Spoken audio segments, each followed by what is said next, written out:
Hi viewers, welcome back to card അറിവ്. ഇപ്പോൾ എല്ലാവരും പുതിയതായിട്ട് കോളേജിലൊക്കെ പോകുന്ന ടൈമാണ്. അപ്പോൾ ഈ ഒരു ടൈമിൽ നമ്മുടെ എല്ലാവരുടെയും ആഗ്രഹമായിരിക്കും ഒരു ബൈക്കിൽ കോളേജിൽ പോകണം എന്നുള്ളത്. കാശുള്ളവർക്ക് അവരുടെ വീട്ടുകാർ മേടിച്ചു കൊടുക്കും. പക്ഷേ കാശില്ലാതെ നമ്മൾ മിഡിൽ ക്ലാസ് പോലുള്ള ആൾക്കാർക്ക് എപ്പോഴും ഇതൊരു സ്വപ്നം തന്നെയായിരിക്കും. പിന്നീട് നമ്മൾ കോളേജായി കഴിഞ്ഞ് എന്തെങ്കിലുമൊക്കെ പണി ചെയ്തായിരിക്കും നമ്മൾ സ്വന്തമായിട്ട് ഒരു വണ്ടി മേടിക്കുന്നത്. പക്ഷേ നിങ്ങൾക്ക് സ്വന്തമായിട്ടൊരു വണ്ടി മേടിക്കണമെങ്കിൽ അതിന് ഏറ്റവും നല്ല ഓപ്ഷൻ ഒരു സെക്കൻഡ് ഹാൻഡ് വണ്ടി മേടിക്കുന്നതായിരിക്കും. കാരണം ഇപ്പോൾ ബൈക്കിൻ്റെയൊക്കെ വില നോക്കുകയാണെങ്കിൽ മിനിമം ഒരു നല്ല വണ്ടി കിട്ടണമെങ്കിൽ 1.5 ലക്ഷം രൂപയെങ്കിലും വേണം. നമ്മുടെ സ്പ്ലെൻഡർ തന്നെ ഇപ്പം ഏകദേശം 1 ലക്ഷം രൂപയ്ക്ക് അടുത്താണ് വില വരുന്നത്. അപ്പോൾ ഇത്രയും വില കൂടിയിരിക്കുന്ന സമയത്ത് നമ്മളൊരു സെക്കൻഡ് ഹാൻഡ് ബൈക്ക് മേടിക്കുന്നതായിരിക്കും നല്ലത്. അപ്പോൾ നിങ്ങൾക്കൊരു ബൈക്ക് മേടിക്കുന്ന ഡ്രീം ഉണ്ടെങ്കിൽ നിങ്ങൾക്ക് ചെറിയ പണിക്കൊക്കെ പോയി കാശ് സേവ് ചെയ്ത് ഒരു നല്ലൊരു സെക്കൻഡ് ഹാൻഡ് ബൈക്ക് മേടിക്കാൻ പറ്റും. പക്ഷേ ഈ ഒരു സെക്കൻഡ് ഹാൻഡ് ബൈക്കിൻ്റെ മേഖല നോക്കുകയാണെങ്കിൽ ഏറ്റവും കൂടുതൽ ചതിക്കുഴികൾ നിറഞ്ഞിരിക്കുന്ന ഒരു മേഖലയാണ്. ഒരുപാട് ആളുകൾ നമ്മളെ നല്ല പോലെ തന്നെ പറ്റിക്കാൻ വേണ്ടി നോക്കും. നമ്മളിപ്പോൾ ഏതെങ്കിലും ഷോപ്പിൽ പോയാൽ തന്നെ എന്തെങ്കിലും കുഴപ്പമുള്ള വണ്ടി നമ്മളെ തലേ കെട്ടിവെച്ച് അവർ നമ്മളെ ഇങ്ങോട്ട് പറഞ്ഞു വിടും. അതാണ് മിക്കപ്പോഴും നടക്കുന്ന കാര്യങ്ങൾ. സോ ഈ ഒരു വീഡിയോയിൽ നല്ലൊരു സെക്കൻഡ് ഹാൻഡ് ബൈക്ക് എങ്ങനെ നമുക്ക് ചൂസ് ചെയ്യാൻ പറ്റുമെന്നും ഏതൊക്കെ ബൈക്കുകളാണ് നിങ്ങൾ നോക്കേണ്ടതെന്നും നമ്മൾ ഈ ഒരു വീഡിയോയിൽ പറയുന്നുണ്ട്. അപ്പം ഏറ്റവും ആദ്യമേ നോക്കേണ്ട കാര്യം നമ്മൾ വണ്ടി എവിടെ നിന്ന് മേടിക്കുന്നു എന്നുള്ളതാണ്. ഒരുപാട് സെക്കൻഡ് ഹാൻഡ് ഷോപ്പുണ്ട്. അവിടെ പോവുകയാണെങ്കിൽ ഉറപ്പായിട്ടും അവർ പറ്റിച്ചു വിടത്തേ ഉള്ളൂ. കാരണം അവരുടെ ആ ഒരു ബിസിനസ്സാണിത്. അവരാരുടെയെങ്കിലും കയ്യിൽ നിന്ന് ഒരു ബൈക്ക് വാങ്ങിച്ചിട്ട് അത് അവരുടെ കടയിൽ കൊണ്ട് വെച്ച് നമ്മളെ കൊണ്ട് വാങ്ങിക്കുകയാണ് ചെയ്യുന്നത്. അപ്പോൾ ഉറപ്പായിട്ടും അവർക്ക് അതിൻ്റെ ലാഭം കിട്ടണം.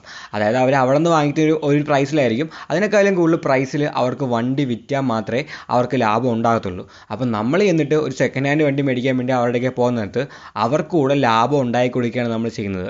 അതുകൊണ്ട് എങ്ങനെ നോക്കിയാലും നമുക്ക് നഷ്ടമേ വരത്തുള്ളൂ. ഇനി ഓൾമോസ്റ്റ് എല്ലാ സെക്കൻഡ് ഹാൻഡ് ഷോപ്പ് നോക്കിയാലും പുറമേ നിന്ന് കാണാൻ വണ്ടി നല്ല പക്ക കണ്ടീഷനായിരിക്കും. അവർ തൂത്ത് ഉടച്ച് ചെറിയ പെയിൻ്റൊക്കെ അടിച്ച് ഓൾമോസ്റ്റ് എല്ലായിടത്തും കറുത്ത പെയിൻ്റൊക്കെ അടിച്ച് നല്ല അടിപൊളി ഷോറൂം കണ്ടീഷൻ പോലെയൊക്കെയായിരിക്കും വണ്ടി വയ്ക്കുന്നത്. പക്ഷെ നമ്മളത് വീട്ടിൽ കൊണ്ടുവന്ന് ഓടിച്ചു തുടങ്ങാൻ നേരത്ത് അതിൻ്റെ പല സാധനങ്ങളും പയ്യെ കംപ്ലൈൻ്റ് ആകാൻ തുടങ്ങും. പിന്നെ അതുകൊണ്ട് അങ്ങോട്ട് ഇല്ലയാണെങ്കിൽ അവർ നമ്മൾ ഓടിച്ചു വിടുകയും ചെയ്യും. അതാണ് സ്ഥിരം നടക്കുന്നൊരു കാര്യം. ഈ ഒരു അവസ്ഥ പലർക്കും ഉണ്ടായിട്ടുള്ളതാണ്. പിന്നീട് നമ്മൾ ആ ഒരു കടയിൽ ചെന്ന് ബൈക്കിന് കംപ്ലൈൻ്റ് ആണ് അതാണ് എന്നൊക്കെ പറയുകയാണെങ്കിൽ അവർ നമ്മളെ എങ്ങനെയെങ്കിലും തഴഞ്ഞു വിടത്തേ ഉള്ളൂ. അതാണ് സംഭവിക്കാൻ പോകുന്നത്.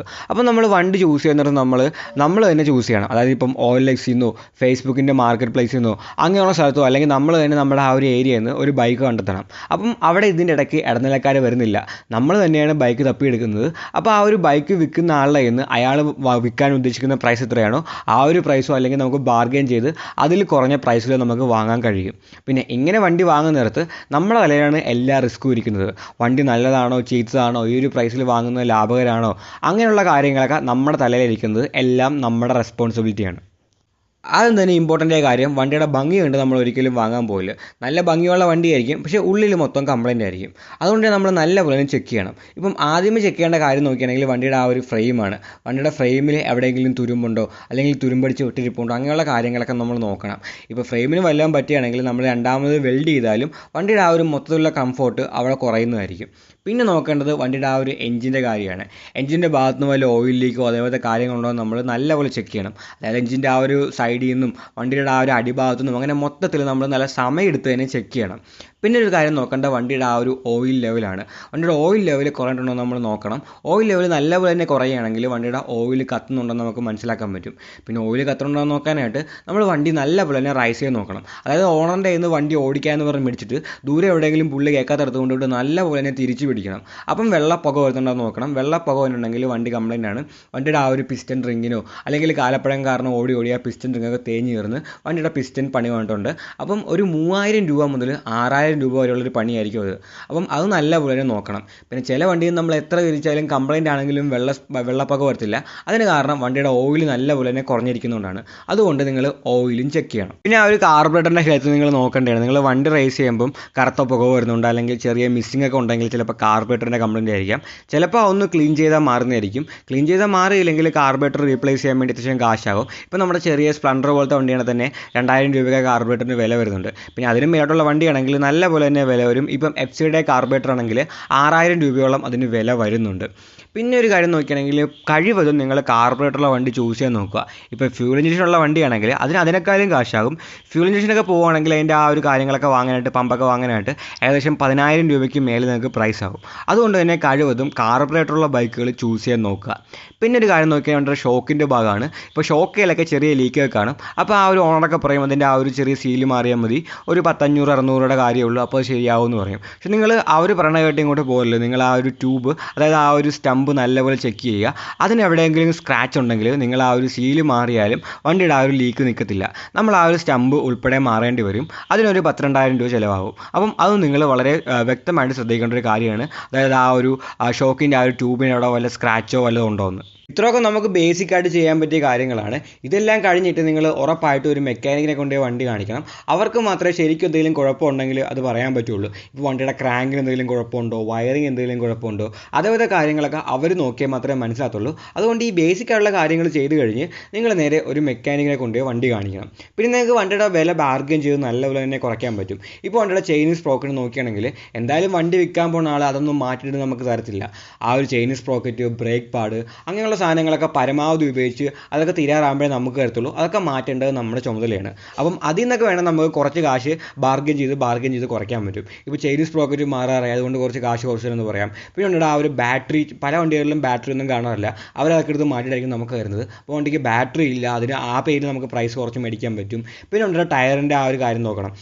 ഇപ്പോൾ ടയർ എന്ന് പറയുന്നത് എല്ലാ വണ്ടിക്കും വളരെ ഇമ്പോർട്ടൻ്റ് ആയ ഒരു കാര്യം തന്നെയാണ്. അതേപോലെ അതിൻ്റെ വിലയും നല്ലപോലെ തന്നെ കൂടുതലാണ്. ഇപ്പോൾ സാധാരണ ഒരു സ്പ്ലെൻഡറാണെങ്കിൽ തന്നെ 1000-1500 രൂപയ്ക്ക് ആ ഒരു ടയറിന് റേറ്റ് വരുന്നുണ്ട്. ഇനി മേലോട്ട് പോകുന്നിടത്ത് അത്യാവശ്യം നല്ല വീതിയുള്ള ടയറൊക്കെ ആണെങ്കിൽ 3000-3500 ആ ഒരു റേഞ്ചിലേക്കാണ് പ്രൈസ് വരുന്നത്. അപ്പോൾ വണ്ടിയുടെ 2 ടയർ മാറ്റം എന്ന് പറയുകയാണെങ്കിൽ നിസ്സാര കാര്യമൊന്നുമില്ല, അത്യാവശ്യം നല്ലപോലെ നമ്മുടെ കയ്യിൽ നിന്ന് കാശിറങ്ങുന്ന ഒരു കാര്യമാണ്. അപ്പോൾ വണ്ടിയുടെ ആ ഒരു ടയറിൻ്റെ ഹെൽത്ത് നോക്കുക, അതും പറഞ്ഞും ബാർഗെയിൻ ചെയ്ത് നമുക്ക് കുറച്ച് കാശൊക്കെ കുറയ്ക്കാൻ പറ്റും. ഇപ്പോൾ നിങ്ങളൊരു FC തന്നെ നോക്കുകയാണെങ്കിൽ ഒരു സെക്കൻഡ് ഹാൻഡ് FCക്ക് നമുക്കൊരു 30,000-35,000 ആ ഒരു റേഞ്ച് പ്രൈസ് നമുക്ക് കിട്ടുന്നതായിരിക്കും. അത്യാവശ്യം നല്ലൊരു വണ്ടി കിട്ടുന്നതായിരിക്കും. പുതിയത് വാങ്ങാൻ പോകുകയാണെങ്കിൽ 1.6 ലാക്കോളം ആ വണ്ടിക്ക് വില വരുന്നുണ്ട്. അപ്പം നിങ്ങൾ വിചാരിക്കും ഞങ്ങൾ ഒരുപാട് കാശ് ലാഭിച്ചു, ആ ഒരു സെക്കൻഡ് ഹാൻഡ് വണ്ടി വാങ്ങിച്ചുകൊണ്ട് തന്നെ ഇത്രയും കാശ് എനിക്ക് ലാഭിക്കാൻ പറ്റി, അങ്ങനെ ചിന്തയൊന്നും വേണ്ട. നമ്മൾ വാങ്ങിക്കുന്ന വണ്ടി നല്ലതല്ലെങ്കിൽ നമ്മുടെ കയ്യിൽ നിന്ന് പിന്നെയും കാശ് പോകത്തേ ഉള്ളൂ. ഇപ്പം നിങ്ങൾ വാങ്ങിക്കുന്ന ഒരു സെക്കൻഡ് ഹാൻഡ് വണ്ടി ആയതുകൊണ്ട് തന്നെ അത്രയും നാൾ ഒരാൾ യൂസ് ചെയ്ത വണ്ടിയാണ്, അതിൻ്റെ ഓൾമോസ്റ്റ് എല്ലാ ഭാഗങ്ങളും ഓടി ഒരു പരിവായിരിക്കുകയാണ്. അപ്പം അത് കൊണ്ടുകിടന്ന ആൾ നല്ലപോലെ എല്ലാം മെയിൻറ്റെയിൻ ചെയ്തേക്കുന്നത് നിങ്ങൾക്കും ഒരുപാട് പണികൾ കിട്ടാവുന്നതാണ്. അപ്പോൾ നിങ്ങൾക്ക് കോമൺ ആയിട്ട് എല്ലാവർക്കും വരുന്ന ആ ഒരു പണികളൊക്കെ നോക്കുകയാണെങ്കിൽ വണ്ട ടയർ നമ്മൾ ഉടനെ തന്നെ മാറേണ്ടി വരും. പിന്നെ ചൈനീസ് സ്പ്രോക്കറ്റും അത് നമ്മൾ മാറേണ്ടി വരും. ബ്രേക്ക് പാഡുകളും ബ്രേക്ക് ഷൂകളും അതൊക്കെ നമ്മുടെ തലയായിരിക്കും, അതൊക്കെ നമ്മൾ മാറേണ്ട കാര്യങ്ങളാണ്. പിന്നെ വണ്ടി വാങ്ങിയ ഉടനെ തന്നെ നമ്മൾ ആ ഒരു കാർബറേറ്റർ ക്ലീൻ ചെയ്യുകയും എഞ്ചിൻ ഓയിലുകളും ഫിൽറ്ററുകളൊക്കെ മാറുകയൊക്കെ ചെയ്യേണ്ടത് വളരെ ഇമ്പോർട്ടൻ്റ് ആയ കാര്യമാണ്. വണ്ടിയുടെ ആ ഒരു ഷോക്കിൻ്റെ കാര്യം അതൊക്കെ ലീക്കായിരിക്കും, അത് നമ്മൾ കഴിവതും ഉടനെ തന്നെ കൊണ്ടുപോയി മാറണം. അല്ലെങ്കിൽ പിന്നെ സ്ക്രാച്ച് വീഴുകയാണെങ്കിൽ നമുക്ക് ഇരട്ടിപ്പണിയാവും, നമ്മുടെ കയ്യിൽ നിന്ന് ഒരുപാട് കാശ് പോകത്തേ ഉള്ളൂ. പിന്നെ വണ്ടിയുടെ ആ ഒരു മീറ്റർ വർക്ക് ചെയ്യുന്നില്ല, അതേപോലത്തെ കാര്യങ്ങളൊക്കെ വളരെ കോമൺ ആണ്. പിന്നെ മീറ്റർ വർക്ക് ചെയ്യണ കാര്യം നമുക്കൊരു ഓപ്ഷനാണ്, നമുക്കത് ഇല്ലെങ്കിലും വണ്ടി ഓടിക്കാം, ഒരു കുഴപ്പമില്ല. അതിനുവേണ്ടി പ്രത്യേകം കാശ് ഇടേണ്ട കാര്യമില്ല. കാരണം ഡിജിറ്റൽ മീറ്ററൊക്കെ ആണെങ്കിൽ നല്ല പോലെ തന്നെ കാശാകുന്നതായിരിക്കും. വണ്ടിയുടെ പല ബെയറിങ്ങുകളും ഇലക്ട്രോണിക്സ് കാര്യങ്ങളൊക്കെ കംപ്ലൈൻ്റ് ആയുള്ള ചാൻസ് കൂടുതലാണ്. അപ്പോൾ നിങ്ങളൊരു സെക്കൻഡ് ഹാൻഡ് ബൈക്ക് മേടിക്കാൻ നേരത്ത് നിങ്ങളുടെ മനസ്സിൽ എപ്പോഴും ഈ ഒരു ചിന്ത ഉണ്ടാകണം, ഇതൊരു പുത്തൻ ബൈക്കൊന്നുമില്ല, അതുകൊണ്ട് തന്നെ ഇതിൻ്റെ പല സാധനങ്ങളും കംപ്ലൈൻ്റ് ആകാനുള്ള ചാൻസ് ഉണ്ട്. നമ്മൾ ഒരുപാട് കാശ് അങ്ങോട്ട് ലാഭിച്ചെന്ന് സന്തോഷിക്കുകയൊന്നും വേണ്ട. ഇടയ്ക്കിടയ്ക്ക് ഇത് ഇങ്ങനെ പണി തന്നുകൊണ്ടേയിരിക്കും. നമ്മൾ നല്ലപോലെ തന്നെ മെയിൻറ്റെയിൻ ചെയ്ത് കൊണ്ടു നടക്കണം. എന്തെങ്കിലും കംപ്ലൈൻറ്റ് വരികയാണെങ്കിൽ അപ്പം തന്നെ കൊണ്ടുപോയി റെഡിയാക്കിക്കണം. അത് പിന്നത്തേക്ക് വയ്ക്കുകയാണെങ്കിൽ അത് വലിയൊരു കംപ്ലൈൻറ്റായി മാറും, ഒരുപാട് കാശ് പോകും. അപ്പം ഇടയ്ക്കിടയ്ക്ക് ചെറിയ പണി ഈ ഒരു സെക്കൻഡ് ഹാൻഡ് വണ്ടി തന്നുകൊണ്ടേയിരിക്കും. അത് അതിൻ്റെ കോമൺ ആയ കാര്യമാണ്. നമ്മളെക്കൊണ്ട് ചെയ്യാൻ പറ്റുന്നത് കഴിവതും നല്ലപോലെ മെയിൻറ്റെയിൻ ചെയ്താൽ ഒരു കുഴപ്പമില്ലാതെ വണ്ടി നോക്കി ചൂസ് ചെയ്യുക, അതിലാണ് കാര്യം. അവിടെ നമ്മൾ വിജയിക്കുകയാണെങ്കിൽ പിന്നെ നമുക്ക് കുഴപ്പമില്ല വണ്ടി കൊണ്ട് നടക്കാം. ഇനി നമുക്ക് കോളേജിലൊക്കെ കൊണ്ടുപോകാൻ പറ്റിയ അത്യാവശ്യം നല്ല ബൈക്കുകൾ നമുക്ക് നോക്കാം. അതായത് പെർഫോമൻസ് കൊണ്ടാണെങ്കിലും ലുക്ക് കൊണ്ടാണെങ്കിലും ഈ പുതിയ ബൈക്കുകളോട് പിടിച്ചു നിൽക്കുന്ന എന്നാൽ വളരെ ചീപ്പായ കുറച്ച് ബൈക്കുകളാണ് നമ്മൾ ഈ വീഡിയോയിൽ പറയാൻ പോകുന്നത്. ആദ്യത്തെ വണ്ടി നോക്കുകയാണെങ്കിൽ നമ്മുടെ പൾസർ 150 തന്നെയാണ്. നല്ലപോലെ തന്നെ ചീപ്പായിട്ട് കിട്ടും, അത്ര റിലയബിൾ ഒന്നുമല്ല, ഇടയ്ക്കിടയ്ക്ക് നമുക്ക് പണി കിട്ടിക്കൊണ്ടേയിരിക്കും. പക്ഷേ പാർട്സൊക്കെ വളരെ ചീപ്പാണ്. ആ ഒരു സ്പ്ലെൻഡർ പോലെ നമുക്ക് വളരെ ചീപ്പായി ഏത് മൂലയാണെങ്കിലും പൾസറിൻ്റെ പാർട്സ് വാങ്ങിക്കാൻ കിട്ടും. അതുകൊണ്ട് അത് വാങ്ങിച്ച് നമുക്ക് ഉപയോഗിക്കുന്നതുകൊണ്ട് വലിയ പ്രശ്നമൊന്നുമില്ല. ഇടയ്ക്കിടയ്ക്ക് ചെറിയ കംപ്ലൈൻറ്റ് വരുമെങ്കിലും പാർട്സിന് വിലക്കുറവാണ്, എല്ലായിടത്തും പാർട്സ് അവൈലബിലിറ്റി നല്ലപോലെ തന്നെയുണ്ട്. പൾസർ നമ്മൾ OLXിലും ഫേസ്ബുക്കിലൊക്കെ നോക്കുകയാണെങ്കിൽ നമുക്ക് ഒരു 2015-17 മോഡലൊക്കെ ഏകദേശം 30,000-35,000 രൂപയ്ക്ക് നമുക്ക് കിട്ടുന്നുണ്ട്, നല്ല കണ്ടീഷൻ വണ്ടികൾ. അങ്ങനെ നല്ല പ്രൈസിൽ നമുക്ക് പൾസർ 150 വാങ്ങിക്കാൻ കഴിയും. അടുത്ത വണ്ടി നോക്കുകയാണെങ്കിൽ നമ്മുടെ പൾസർ 220 ആണ്. ഒരു കാലത്ത് ലെജൻഡറി വണ്ടിയായിരുന്നു, ഒരുപാട് ഫാൻസ് ഉള്ള വണ്ടിയാണ്, ഇപ്പോഴും ഒരുപാട് ഫാൻസ് ഉണ്ട്. അത്യാവശ്യം നല്ലപോലെ തന്നെ പെർഫോമൻസ് ഉണ്ട്, നല്ല ഫാസ്റ്റായിട്ട് പോകുന്നൊരു വണ്ടിയാണ്. ഇത് നിങ്ങൾ ആ ഒരു OLX നോക്കുകയാണെങ്കിൽ ആ ഒരു 30,000-35,000 രൂപ റേഞ്ചിൽ നമുക്ക് ആ ഒരു 2013-14 വണ്ടി, ഒരു 10 വർഷം ഓൾഡ് വണ്ടിയൊക്കെ 30-35 റേറ്റ് നമുക്ക് തപ്പിയെടുക്കാൻ കഴിയുന്നതാണ്. ഇതും അത്യാവശ്യം ഇടയ്ക്കിടയ്ക്ക് പണി തരുന്നൊരു വണ്ടിയാണ്. പിന്നെ പാർട്സിന് അധികം വിലയില്ല, എങ്കിലും ചീപ്പൊന്നുമല്ല, എങ്കിലും ഇടയ്ക്കിടയ്ക്ക് പണി തരുന്നൊരു വണ്ടിയാണ്. അപ്പോൾ നല്ല വില ശ്രദ്ധിച്ച് ഒരു വണ്ടി വണ്ടി എടുക്കുക. അടുത്ത വണ്ടി നമ്മുടെ FC ആണ്. FC എന്ന് പറയുകയാണെങ്കിൽ FC16 ആ ഒരു ഫസ്റ്റ് ജനറേഷൻ. ഇപ്പോൾ ഉള്ള പുതിയ വണ്ടിയേക്കാളും ലുക്ക് ആ ഒരു പഴയ ജനറേഷൻ എന്ന് പറയേണ്ടി വരും. അത്രയ്ക്ക് മാരക റോഡ് പ്രസൻസും നല്ലപോലെ തന്നെ ഹാൻഡ്ലിങ്ങും നല്ല ലുക്കുള്ളൊരു വണ്ടിയാണ് ആ ഒരു FC V1.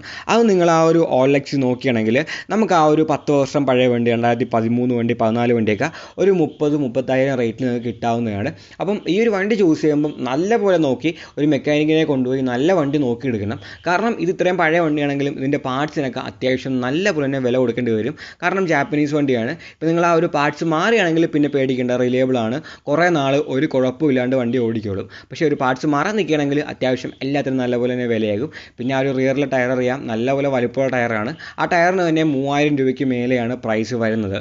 പിന്നെ ആ ഒരു വണ്ടിയുടെ കാർബറേറ്റർ നോക്കുകയാണെങ്കിൽ അതും നല്ലപോലെ എക്സ്പെൻസീവ് ആണ്. 6000 രൂപയാണ് അതിൻ്റെ ആ ഒരു കാർബറേറ്ററിൻ്റെ വിലയെന്ന് പറയുന്നത്. പക്ഷേ പലരും മൈലേജ് കൂടുതൽ കിട്ടാൻ വേണ്ടി വയ്ക്കുന്നത് പൾസറിൻ്റെ കാർബറേറ്ററാണ്. അത് വെച്ചാൽ വലിയ കുഴപ്പമൊന്നുമില്ല. ആ ഒരു പെർഫോമൻസിലെ കുറച്ച് വ്യത്യാസം വരും, എങ്കിലും അത്യാവശ്യം നല്ല മൈലേജും കിട്ടും. ആ ഒരു കാർബറേറ്ററാണെങ്കിൽ നല്ലപോലെ വിലയും കുറവാണ്. പിന്നെ ഈ വണ്ടിയുടെ ഒരു മെയിൻ പ്രശ്നം നോക്കുകയാണെങ്കിൽ മൈലേജ് തന്നെയാണ്. ഒരു 35-40 ഈ വണ്ടി മൈലേജ് വരത്തുള്ളൂ. പക്ഷേ അത്യാവശ്യം നല്ല റോഡ് പ്രസൻസും നല്ലപോലെ പെർഫോമൻസും ലുക്കൊക്കെ ഉള്ളൊരു വണ്ടി തന്നെയാണ്. FC പോലെ തന്നെയാണ് ഫേസറും. പക്ഷേ ഫേസർ പലർക്കും ഇഷ്ടമല്ല. പക്ഷേ ഫേസർ എന്ന് പറഞ്ഞ വണ്ടി നോക്കുകയാണെങ്കിൽ ഇൻ്റർനാഷണലി നമ്മുടെ MIക്ക് ഫേസർ 900 എന്ന് പറഞ്ഞ ഒരു ലെജൻഡറി വണ്ടി ഉണ്ടായിരുന്നു. ഒരുപാട് ഫാൻസുള്ള വണ്ടിയാണ്. അതേപോലെ തന്നെയാണ് നമ്മുടെ ഫേസറും ഇരിക്കുന്നത്. അപ്പം ഈ വണ്ടി ബേസിക്കലി നമ്മുടെ FC തന്നെയാണ്. കുറച്ച് ഫെയറിങ്ങൊക്കെ വ്യത്യാസം ഉണ്ടെന്നേ ഉള്ളൂ. പക്ഷേ FCനേക്കാളും ഇനി ഡിമാൻഡ് കുറവായതുകൊണ്ട് തന്നെ നിങ്ങൾ ബാർഗെയിൻ ചെയ്യുകയാണെങ്കിൽ FCനേക്കാളും കുറഞ്ഞ പ്രൈസിൽ നിങ്ങൾക്ക് ഫേസർ വാങ്ങിക്കാൻ പറ്റും. പിന്നെ ഫേസർ വാങ്ങിയിട്ട് അതിൻ്റെ ആ ഒരു ഫെയറിങ്ങൊക്കെ എടുത്ത് കളഞ്ഞ് FC ആയിട്ട് കൺവേർട്ട് ചെയ്യുന്നതും ഒരുപാട് ആൾക്കാരുണ്ട്. പിന്നെ ഒരു ലെജൻഡറി വണ്ടിയുണ്ട്. ഇത് നമ്മുടെ കരീസ്മ R ആണ്. ഇതിനെക്കുറിച്ച് പ്രത്യേകിച്ചൊന്നും പറയേണ്ട കാര്യമില്ല. ഇപ്പോഴും ഫാൻസിന് ഒരു കുറവുമില്ല. ഏതൊരു ബൈക്കിന് ഇടയിൽ കൊണ്ട് വെച്ചാലും ആളുകൾ നോക്കും. കാരണം അത്രയ്ക്ക് ലെജൻഡറി ആയ, ഒരു കാലത്ത് ഇന്ത്യക്കാരുടെ മുഴുവൻ സ്വപ്നമായിരുന്ന വണ്ടിയായിരുന്നു കരീസ്മ R എന്ന് പറയുന്നത്. ഈ ഒരു വണ്ടിയും OLXിലുണ്ട്. എന്തായാലും അത്യാവശ്യം ഡിമാൻഡ് ഇപ്പോഴും ഈ ഒരു വണ്ടിക്കുണ്ട്. അതുകൊണ്ട് തന്നെ OLXിലും ഫേസ്ബുക്കിലൊക്കെ നോക്കുകയാണെങ്കിൽ ഒരു 10 വർഷം പഴയ വണ്ടി അല്ലെങ്കിൽ ഒരു 15 വർഷം പഴയ വണ്ടിയൊക്കെ നോക്കിയാൽ തന്നെ ഒരു 35,000-40,000 രൂപയ്ക്ക് അടുത്ത് റേഞ്ച് വരുന്നുണ്ട്. നല്ലപോലെ റിലയബിളായ വണ്ടിയാണ്. ഹോണ്ടഡ് എഞ്ചിനാണ് വന്നേക്കുന്നത്. അത്യാവശ്യം നല്ലപോലെ റിലയബിൾ ആയ ഒരു എഞ്ചിനാണ്. പിന്നെ പാർട്സിനൊക്കെ അത്യാവശ്യം വിലയുണ്ട്. എങ്കിലും നമ്മൾ നല്ലപോലെ തന്നെ മെയിൻറ്റെയിൻ ചെയ്യുകയാണെങ്കിൽ കുഴപ്പമില്ലാണ്ട് ഓടുന്നൊരു വണ്ടിയാണ്. അത്യാവശ്യം നല്ല മൈലേജും 220 cc ആയിട്ടും ഈ ഒരു വണ്ടി തരുന്നുണ്ട്. പിന്നെ നമുക്ക് അത്യാവശ്യം നല്ല ഫാസ്റ്റ് ആയിട്ട് ക്രൂസ് ചെയ്യാനും ചൂസ് ചെയ്യാം. കാരണം നല്ലപോലെ തന്നെ പവറുള്ളൊരു വണ്ടിയാണ് കരീസ്മ 200. അടുത്ത വണ്ടി നമ്മുടെ ജിക്സർ ആണ്. ജിക്സറും അടിപൊളി വണ്ടി തന്നെയാണ്. നല്ല റിഫൈൻമെൻ്റ് ആണ്, അത്യാവശ്യം നല്ല പവറുണ്ട്, കാണാൻ നല്ല ലുക്കുണ്ട്. പക്ഷേ ഇതിനെ കുറച്ചുകൂടെ വില കുറച്ച് നമുക്ക് കിട്ടും. ഇപ്പോൾ ഒരു 2013-14 ജിക്സറൊക്കെ നോക്കുകയാണെങ്കിൽ നമുക്കൊരു 30,000 രൂപ റേഞ്ചിലേക്ക് കിട്ടുന്നതായിരിക്കും. പിന്നെ വണ്ടിയുടെ പ്രശ്നം നോക്കുകയാണെങ്കിൽ പാർട്സ് അവൈലബിലിറ്റി അത്യാവശ്യം കുറവാണ്. സുസുക്കിയുടെ ആയതുകൊണ്ട് തന്നെ ഷോറൂം കുറവായതുകൊണ്ട് തന്നെ പാർട്സ് അവൈലബിലിറ്റി നല്ലപോലെ കുറവാണ്. പിന്നെ ഇതിൽ നല്ലപോലെ തന്നെ തുരുമ്പ് കയറുമെന്നാണ് പറയുന്നത്. ഇതിൻ്റെ ഫ്രെയിമൊക്കെ നോക്കുകയാണെങ്കിൽ അത്യാവശ്യം നല്ലപോലെ തന്നെ തുരുമ്പ് കയറും. പിന്നെ FCയുടെ അത്രയൊന്നും റിലയബിൾ ആയ ഒരു എഞ്ചിനായിരുന്നു കൊടുത്തേക്കുന്നത്. എന്തായാലും നല്ലപോലെ മെയിൻറ്റെയിൻ ചെയ്ത വണ്ടിയൊക്കെയാണെങ്കിൽ നമുക്ക് നല്ലൊരു പ്രൈസിൽ വാങ്ങാൻ കഴിയുന്ന അത്യാവശ്യം നല്ല ലുക്കുള്ളൊരു വണ്ടി തന്നെയാണ് ഈ ഒരു ജിക്സർ. പിന്നെ ലാസ്റ്റ് ആയിട്ടൊരു വണ്ടി നോക്കുകയാണെങ്കിൽ നമ്മുടെ R15 ആണ്. അതായത് R15ൻ്റെ ആ ഒരു പഴയ V1ഉം V2 ഒക്കെയാണ്. ഈ വണ്ടി നോക്കുകയാണെങ്കിൽ അത്യാവശ്യം എക്സ്പെൻസീവ് ആണ്. കാരണം അതിൻ്റെ സ്പെക്കൊക്കെ വരുന്നത് അതുപോലെയാണ്. ആ സമയത്തും ഈ വണ്ടിക്ക് നല്ല വില ഉണ്ടായിരുന്നു. അപ്പോൾ സെക്കൻഡ് നോക്കുകയാണെങ്കിൽ OLXിലും ഫേസ്ബുക്കിലൊക്കെ നോക്കുകയാണെങ്കിൽ 40,000-45,000 രൂപയ്ക്കാണ് 10 വർഷം പഴയ വണ്ടിയെ കിട്ടിയേക്കുന്നത്. പക്ഷേ ആ ഒരു പ്രൈസിന് വാങ്ങിച്ചാലും നല്ലൊരു വണ്ടി തന്നെയാണ്. കാരണം നല്ല ലിക്വിഡ് കൂളായിട്ടുള്ള നല്ല പവർഫുള്ളായ ഒരു എഞ്ചിനാണ് വണ്ടിക്ക് കൊടുത്തേക്കുന്നത്. വണ്ടി ടെക്നോളജിയൊക്കെ ആ ഒരു ലെവലാണ്. പക്ഷേ ആ ഒരു സ്പെക്കും കാര്യങ്ങളൊക്കെ അങ്ങനെ ആയതുകൊണ്ട് തന്നെ പാർട്സിനൊക്കെ നല്ലപോലെ തന്നെ വില വരും. അത്യാവശ്യം എക്സ്പെൻസീവ് ആണ് ഇതിൻ്റെ പാർട്സൊക്കെ. മെയിൻറ്റെയിൻ ചെയ്യാൻ കുറച്ച് പാടാണ്. പക്ഷേ നമ്മൾ MH ആയതുകൊണ്ട് തന്നെ നമ്മൾ ആ ഒരു പാർട്സൊക്കെ ഒരു സമയത്ത് മാറിയിടുകയാണെങ്കിൽ പിന്നെ നമുക്കൊരു തലവേദന ഉണ്ടാകത്തില്ല. കുറേ നാൾ കുഴപ്പമൊന്നും ഇല്ലാണ്ട് ഓടിക്കോളും. ഈ കൂടുതൽ നിങ്ങൾക്ക് ഇഷ്ടപ്പെട്ട വണ്ടി കമൻറ്റ് ചെയ്യുക. അതേപോലെ നിങ്ങൾക്ക് എന്തെങ്കിലും സജഷൻ ഉണ്ടെങ്കിൽ അതും കമൻറ്റ് ചെയ്യുക. ഈ വീഡിയോ ഇഷ്ടപ്പെട്ടെങ്കിൽ ലൈക്ക് ചെയ്യുക. നിങ്ങളുടെ അഭിപ്രായങ്ങൾ കമൻറ്റുകളായി രേഖപ്പെടുത്തുക. ഇനി ഇതേപോലത്തെ വീഡിയോകൾ കാണാൻ ദയവായി ചാനൽ സബ്സ്ക്രൈബ് ചെയ്യുക. ആ ബെല്ലൈക്കൻ കൂടി എനേബിൾ ചെയ്യുക. പുതിയൊരു വീഡിയോയുമായി ഉടനെ കാണാം.